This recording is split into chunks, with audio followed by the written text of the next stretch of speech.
भक्तों आइए जानते हैं सोमवती अमावस्या कब पड़ती है और साथ में कथा सुनेंगे। सोमवार को पड़ने वाली अमावस्या को सोमवती अमावस्या कहते हैं। ये बरस में लगभग एक अथवा दो ही बार पड़ती है।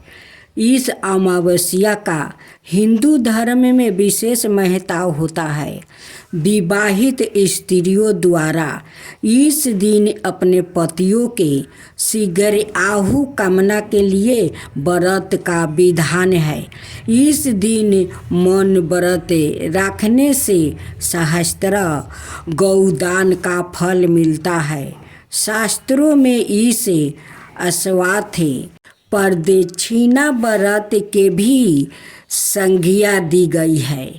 अश्वत्थ यानी पीपल वृक्ष इस दिन विवाहित स्त्रियों द्वारा पीपल के वृक्ष की दूध जल पुष्पा अक्षत चंदन इत्यादि से पूजा और वृक्ष के चारों ओर 108 बार धागा लपेट कर परिक्रमा करने का विधान होता है। और कुछ अन्य परंपराओं में भौंरी देने का भी विधान होता है। धान पान और खरी हल्दी को मिलाकर उसे विधान पूर्वक तुलसी के पेड़ को चढ़ाया जाता है। इस दिन पवित्र नदियों में स्नान का भी विशेष महत्व समझाया जाता है। कहा जाता है कि महाभारत में भीष्म ने युधिष्ठिर को इस दिन का महत्व समझाते हुए कहा था कि इस दिन पवित्र नदियों में स्नान करने वाला मनुष्य समृद्धि स्वस्थ और सभी दुखों से मुक्ति होगा। ऐसा भी माना जाता है कि स्नान करने से पितरों की आत्माओं को शांति मिलती है। इस दिन सुबह से ही मन रहा जाता है। और दान का विशेष महत्व है। इस दिन पूजा करने से पितृ दोष दूर होता है। पूर्वजों को मोक्ष की प्राप्ति होती है। इस दिन पीपल वृक्ष की पूजा करना अति उत्तम माना गया है। माना जाता है कि पीपल के पेड़ में सभी देवों का वास होता है। अतः सोमवती अमावस्या के दिन से शुरू करके जो व्यक्ति हर अमावस्या के दिन भौंरी परिक्रमा करना चाहिए उसके सुख और सौभाग्य में वृद्धि होती है। जो हर अमावस्या को ना कर सके वो सोमवार को पड़ने वाली अमावस्या के दिन 108 वस्तुओं की भौंरी देकर सोना धोबिन और गौरी गणेश की पूजा करता है उसे अखंड सौभाग्य की प्राप्ति होती है।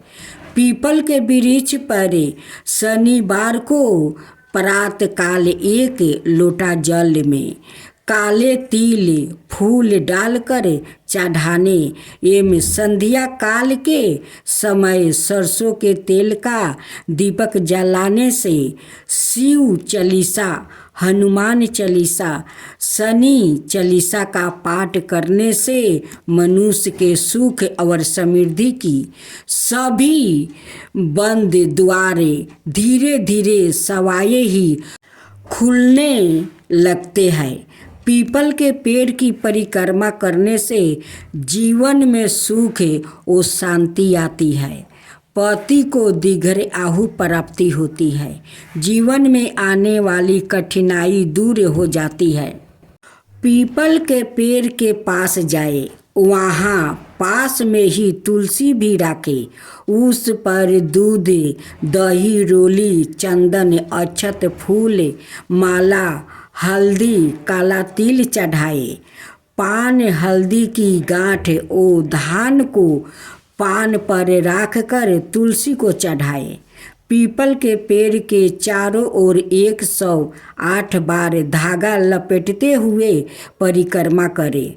इस दिन कुछ सामान के साथ भी परिक्रमा की जाती है, जैसे बिंदी, चूड़ी, मेहंदी, बिस्कुट आदि। आप कुछ भी सामान 108 लेकर 108 बार पीपल की परिक्रमा करे। फिर उस सामान को विवाहिता कन्याओं को बांट दे। घर में रुद्रा अभिषेक करवाए।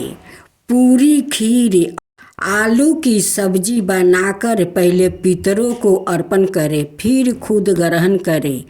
कपड़े, अन्न, मिठाई का दान करे। सोमवती अमावस्या से जोड़ी एक कथा है। सोमवती अमावस्या से सभी आने वाले कथाएं प्रचलित है। परंपरा है कि सोमवती अमावस्या के दिन इन कथाओं को विधि पूर्वक सुना जाता है। एक गरीब ब्राह्मण परिवार था, जिसमें पति पत्नी के अलावा एक बेटी भी थी। बेटी धीरे धीरे बड़ी होने लगी। उस बेटी में समय के साथ सभी स्त्रियोचित गुणों का विकास हो रहा था। बेटी सुंदर, संस्कार वरन थी और गुणवान भी थी, लेकिन गरीब होने के कारण उसका विवाह नहीं हो पा रहा था। एक दिन ब्राह्मण के घर एक साधु महाराज आए, जो कि कन्या के सेवा भाव से वो काफ़ी प्रसन्न हो गए। कन्या को लंबी आयु का आशीर्वाद देते हुए साधु ने कहा कि कन्या के हथेली में विवाह योग रेखा नहीं है। ब्राह्मण देव ने साधु से उपाय पूछा कि कन्या ऐसा क्या करे कि उसके हाथ में विवाह योग बन जाए। साधु ने कुछ देर विचार करने के बाद अपनी अंतरिक्ष से ध्यान करके बताया कि कुछ दूरी पर एक गांव में सोना नाम की धोबिन अपने बेटा और पतोह के साथ रहती है, जो कि बहुत ही आचार विचार और संस्कार वाली थी। पति उनकी परायण था। यदि यह कन्या उसकी सेवा करे और वह महिला इसकी शादी में आकर अपने मांग का सिंदूर लगा देती है, तो उसके बाद इस कन्या का विधवा योग मिट सकता है। साधु ने यह भी बताया कि वह महिला कहीं आती जाती नहीं है। यह बात सुनकर ब्राह्मणी ने अपनी बेटी से धोबिन की सेवा करने की वो बात कही। ब्राह्मणी का बेटी सुबह ही उठकर सोना धोबिन के घर जाकर साफ सफाई अन्याय सारे कार्य करके अपने घर वापस आ जाती थी। सोना धोबिनी अपनी बहू से पूछती है कि तुम तो सुबह सुबह उठकर सारे काम कर लेती हो और पता भी नहीं चलता। बहू ने कहा कि सासू माँ, मैंने तो सोचा कि आप ही सुबह उठकर सारे काम खुद ही कर लेती हो। मैं तो देर से उठती हूँ। इस पर दोनों सास बहू निगरानी करने लगी कि कौन है जो अंधेरे ही घर का सारा काम करके वो चली जाती है। कई दिनों के बाद धोबिन ने देखी कि एक कन्या मुँह के अंधेरे में ढांक कर घर में आती है और सारे काम करने के बाद चली जाती है। जब वह जाने लगी तो सोना धोबिन उसके पैरों पर गिर पड़ी। पूछने लगी कि आप कौन है और इस तरह छुप कर मेरे घर की सारी काम क्यों करती है। तब कन्या ने साधु द्वारा कही गई सारी बात बता दिया। सोना धोबी पति परायण थी, उसमें तेज था, वह तैयार हो गई। सोना धोबिन के पति थोड़ा अवस्था खराब था। उससे अपनी बहू से अपने लौट आने तक घर पर ही रहने को कही। सोना धोबिन ने जैसे ही अपने मांग का सिंदूर उस ब्राह्मण की बेटी का मांग में लगा दिया, उसके पति मर गया। उसे इस बात का पता चल गया था। वह घर से निर्जला ही वो चली थी, यह सोच कर कि रास्ते में कहीं पीपल का पेड़ मिलेगा तो उसे भौंरी देकर और उसकी परिक्रमा करके ही जल ग्रहण करेगी। उस दिन सोमवती अमावस्या थी। ब्राह्मण के घर मिले पुए पकवान की जगह उसने ईंट के टुकड़ों से 100 बार भौंरी देकर 100 बार पीपल के पेड़ की परिक्रमा की और उसके बाद जल ग्रहण किया।